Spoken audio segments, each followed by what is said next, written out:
আমার সন্তান, যাকে পেয়ে আমি মা হয়েছি। যেই মুহূর্তে তোমার হৃৎস্পন্দন প্রথমবার শুনেছিলাম, আমার পৃথিবী এমনভাবে বদলে গিয়েছিল যা আমি কখনোই কল্পনা করিনি।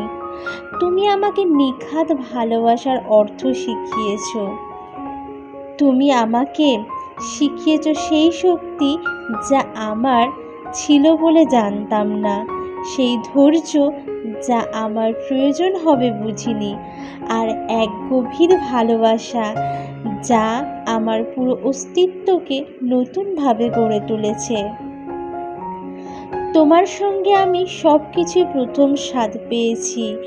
তোমার ছোট ছোট লাথি, তোমার প্রথম কান্না, তোমার প্রথম হাসি, আর সেই সব দীর্ঘ নিদ্রাহীন রাত যা আমাকে এক অদ্ভুত মায়াবী অনুভূতি এনে দিত। এক অবিস্মরণীয় মুহূর্তে আমি বুঝতে পারতাম তোমাকে সারা জীবন সীমাহীন ভালোবাসবো। জীবন আমাকে যেখানেই নিয়ে যাক না কেন, তুমি সবসময় এক আশ্চর্য যাত্রার শুরু। তুমি আমাকে নিখাদ ভালোবাসার অর্থ শিখিয়েছ।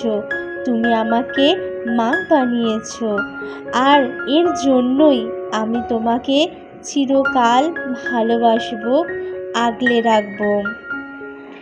মা হওয়া কিন্তু এত সহজ নয়, তবু প্রতিটা নারী মা ডাকটি শোনার জন্য উন্মুখ হয়ে থাকে। কারণ এই একটি মাত্র সম্পর্ক যেখানে স্বার্থের ঘোর টোপ নেই, নিষেধের বেড়াজাল নেই, খোলা হাওয়ার মতো একরাশ স্নিগ্ধতা, ভালোবাসা, আদর আর মমতায় ভরা। সৃষ্টিকর্তার পর যেই ডাকটি বুকের ভেতরে আনচান করে, সেটা হচ্ছে মা। যে কোনো ভালো লাগা, অসুখে বিপদে আপদে একজনই আশ্রয়, সেটা হলো মা। সন্তান যত কুৎসিত পদাকারী হোক না কেন, মায়ের কাছে সে আদরের, মমতার, সাত রাজার ধন। কারণ সে মায়ের নারী ছেঁড়া ভীষণ আরাধ্য একজন।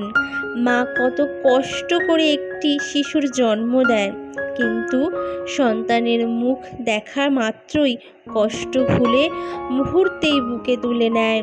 কত সাধনায়, কত যত্নে তাকে লালন পালন করে।